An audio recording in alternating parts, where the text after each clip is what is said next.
Well, I hate to disappoint you, but we're not in sunny South Africa, simply because I have an M235i outside my front door and have done for the last 2 months. It's a cracking little car and the perfect car for the purposes of showing you how to drift a rear-wheel drive machine. It's a video I've been asked 1,000 times to produce, although I did actually do one many years ago. Neil, cut to the footage of the E39 M5 with me with the beard and all that. Yeah, okay, do that. I had a conversation with JF about how it wasn't really reasonable for me to fly to Cape Town to spend a day driving a car which was actually outside my front door. That seems a bit silly now because I love Cape Town. Look how beautiful that footage is and those red cars drifting around the town and the sunshine. We're in North Wales at Anglesey Circuit. You can hear that squeaking. That's the 50-mile-an-hour wind coming in at the doors. But that shouldn't matter because we're going to be inside the car, well I am anyway, drifting and showing you how to go sideways safely in a sensible place like a racetrack. Now this whole drifting lark begins before you even drive the car. So let's start sensibly. First of all, you'll notice we're not on a public highway. I can't stress that enough. If you want to learn how to make a car go sideways, don't do it on the public highway. Go to a circuit, go to an open airfield, go to somewhere where you can rent the space and do it properly. The next thing, make sure you're sitting in the correct position. For me, personally, get nice and low in the car. You have a better feel for what the car's doing around you if you're low. So the first thing I do is I get in the car and I move the seat to the lowest possible position. I then get my feet just right on the pedals. This is an M235i with the manual gearbox. I've got 3 pedals, perfect for skidding about. I make sure that my left leg is not quite at full extension on the clutch. Not quite, but almost. At that point, I work on the wheel, okay? The wheel needs to be quite far back towards my chest, not too high, not too low. If it's too low, I'm obviously going to struggle navigating the wheel down below here because I've got some important apparatus down here that I don't want to get damaged, okay? If it's too high, I'm reaching too high and I can't get to the top of the wheel again. So it's all about comfort. Get it somewhere about the middle.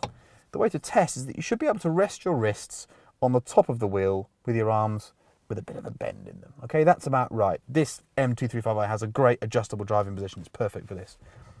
We cannot, sadly, do oversteer with all that lovely traction control and stability control mechanism working. So let's turn it off. There's a button here that says off.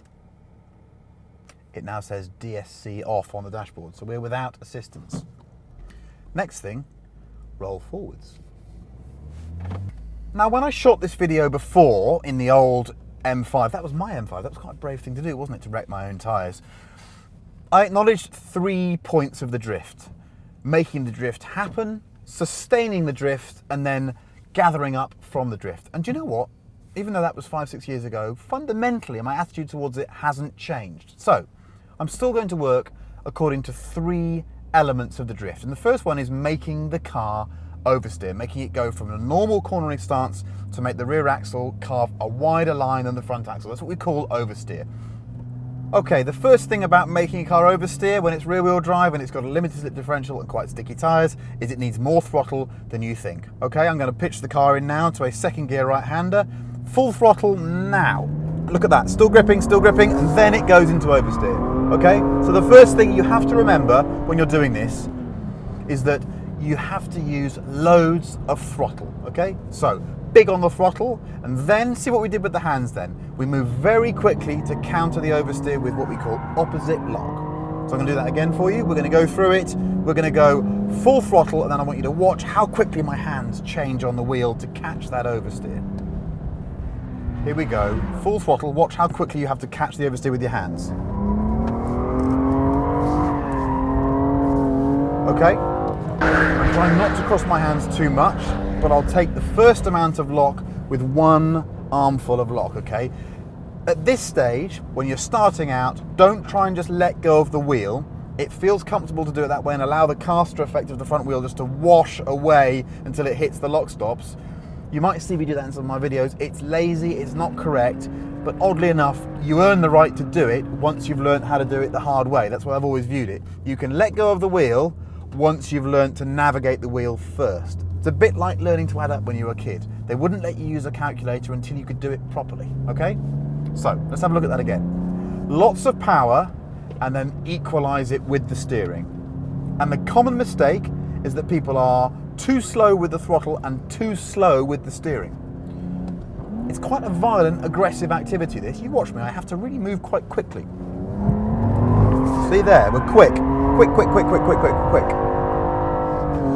So, we've used the throttle quickly, and the reason we've done that is we don't want understeer. If you blend the throttle in nice and gently, what you do is you make the front axle of the car push. And what we're trying to do is excite the car quickly, get into that oversteer as soon as possible. If we allow the car to understeer by blending that throttle in, what happens is we have some understeer coming, we have lock-on countering that, and when the oversteer comes, we're already half a lock round and we've got to catch that extra half a lock. That's just ugly, and the only way really to do it is to let go of the wheels. We don't want that at all. So we're fast on the throttle and we're fast on the steering. So that's the entry to the drift. Let's move to stage 2 of the drift process, maintaining that slide. This is the good bit. This is the really, really fun bit, if you ask me. Get the car into the drift. To sustain it, it's all about power, as Mr. Clarkson would say. You have to throw, listen to that, I'm flat out there, nearly 7,000 revs. The common mistake is that people try and hold back on the power because they can't believe you need to throw so much power at the problem, but you do. Everything at your disposal, just throw it at that back axle and keep going. This thing's got well over 300 horsepower, only a 245 section at the back. It's quite a light, nimble car relatively, and yet you still have to throw so much power to sustain that drift. So keep throwing power at it. With a locking differential, at the very worst, you'll just blow most of it away in vaporized tyre. But if you try and hold the throttle back, the car will straighten up. So, if in the first stage of the drift, the most common problem is that people aren't brutal enough with the throttle, it's almost the same in the second stage, maintaining the drift, where they don't quite throw enough power at the problem. I'll show you again. There, I'm now flat out. That's registering 6,500 RPM to maintain that drift. Okay? Okay, when you're in the drift in stage 2, for me that's really the point of utter joy, because the car becomes hypersensitive at that point. A little bit more throttle adds more angle, backing out of the throttle straightens the car up, the steering's loaded up, so you can really feel what's going on. There's a tension about the whole car that's super enjoyable. So when you're in the drift, you can play with the car a bit. You can go a bit more angle, a little less. Let's try it. So, I'm going to go for a slightly smaller angle this time. A bit smaller, less steering angle. I was controlling that on the throttle there by using a little less, but it's still almost full throttle. So that's the key thing. Lots of throttle to sustain it, and then it's just a millimetre or two back will suddenly change everything about the car. The pitch, the amount of torque going to the back wheels. It's lovely. You feel really in control. So the final stage, and this is the most difficult bit if you ask me, gathering it all up, getting it from oversteer back to straight.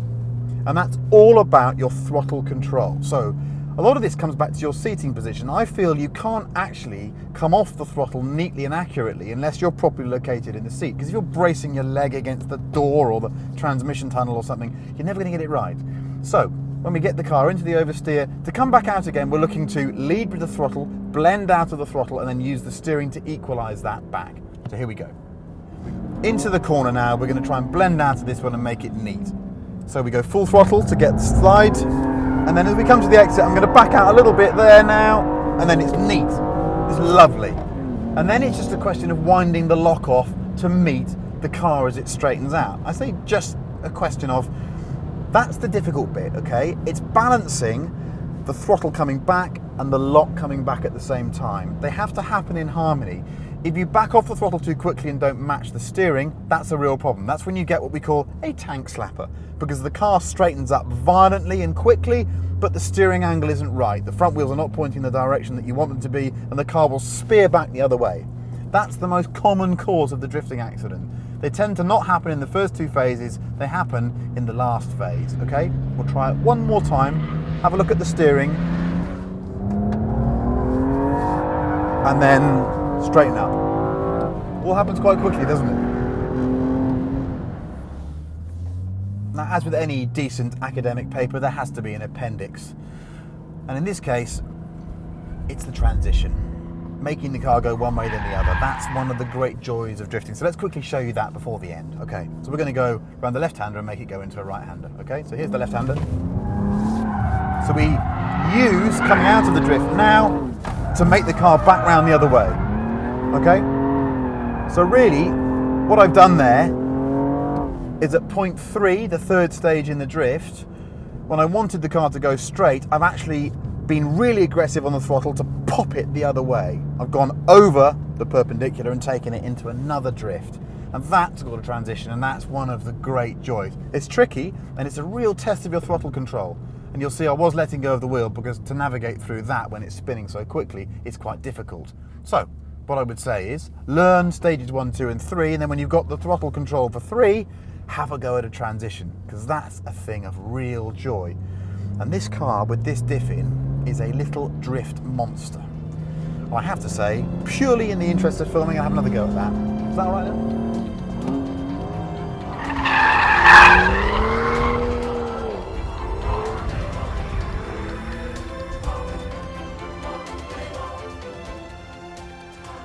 And that, children, is how you drift, okay? But there is a serious message behind this, and I've been hinting at it.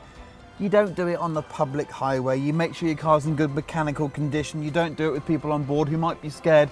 Just use your common sense and have fun. Most of all, have fun.